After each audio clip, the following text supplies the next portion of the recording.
In this illustration, we are going to use the result of the electric field of the non-conducting sphere. So let us make the diagram of this illustration.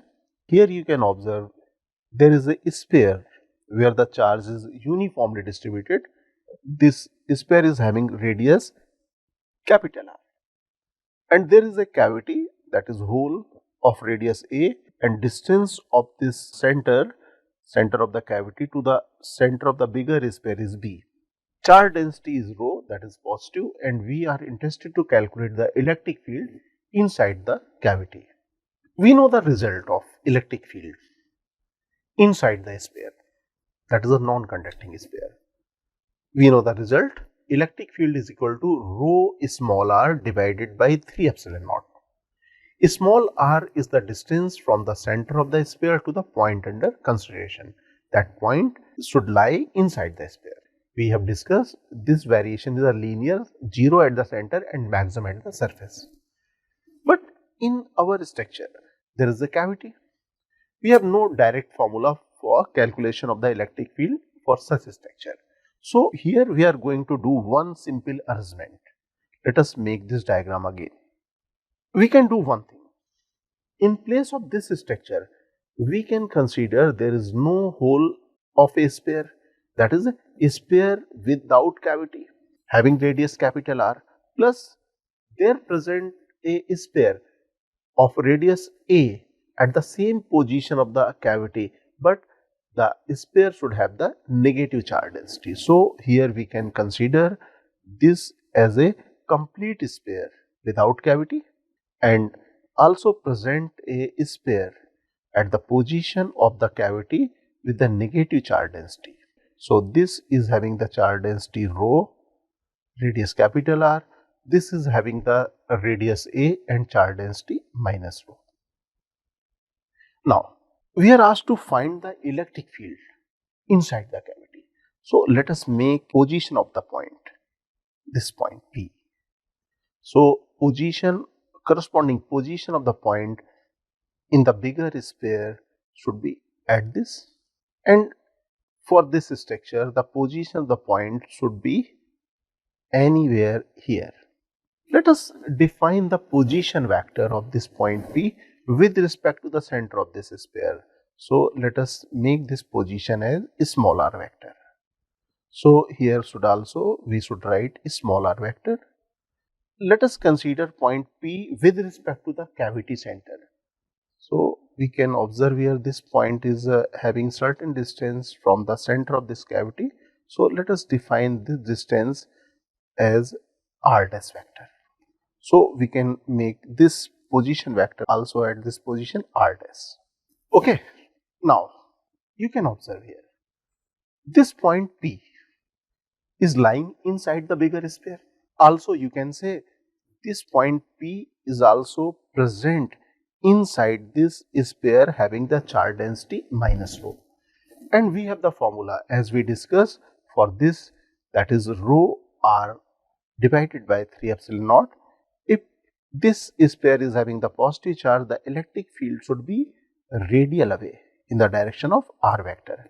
Suppose we have considered this cavity as a negative charge, so the electric field should be not away, it should be toward the center. So here we can write this formula for the electric field as rho minus r dash divided by 3 epsilon naught. Now we can do one thing. We can make the method of superposition. Superposition method is nothing but is the vector summation of properties. So our property here is the electric field. So here we can do one thing, we can add the electric field due to this complete sphere plus electric field due to this cavity part. So now let us write the electric field, that is the net electric field, equal to this plus this, that is the vector summation of E sphere plus E cavity. Now we can substitute the value of electric field result here and here. So we can write here rho r divided by 3 epsilon naught plus rho minus r dash divided by 3 epsilon naught. Now we can take rho divided by 3 epsilon naught as common. So this value will become r minus r dash. If we calculate this value, we can find the value of EP, because we know this value rho divided by 3 epsilon naught. So for calculating this value, let us make this structure again. So let us enlarge the vector triangle here, because we are interested to find the relationship between R and R dash. So let us make the diagram of this part in enlarged form like this. This is B, that is the distance between the center of bigger sphere and center of cavity. Let us write this B vector, and this point is P. P is here. This is R dash vector and this is R vector.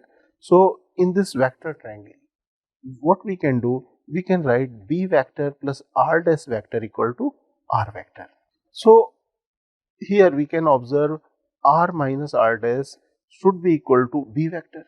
Now we can substitute the value of R vector minus R dash vector, that is equal to B vector. Now we can observe this rho is constant, 3 epsilon naught is constant, and this B vector is also fixed. That means EP is constant, that the electric field inside the cavity is constant, right? We can say EP is uniform. Now suppose you are asked to find the pattern of electric field lines inside the cavity. So we can say if electric field is uniform, the electric field lines should be parallel. Parallel to what? We can observe here electric field is parallel to the B vector. B vector is nothing but it is the distance between the center of the bigger sphere and center of the cavity. It is the direction of the line joining the center of the bigger sphere to the center of the cavity. So now we can make the pattern of electric field lines inside the cavity like this. This is the pattern of electric field lines. We can say these electric field lines are parallel with B vector, because electric field inside the cavity is rho B divided by 3 epsilon naught. Dear aspirants, Cengage India has launched the new edition of our JEE Advanced Physics books. Please visit www.cengage.co.in to buy a copy. You can also buy the books from Amazon or Flipkart.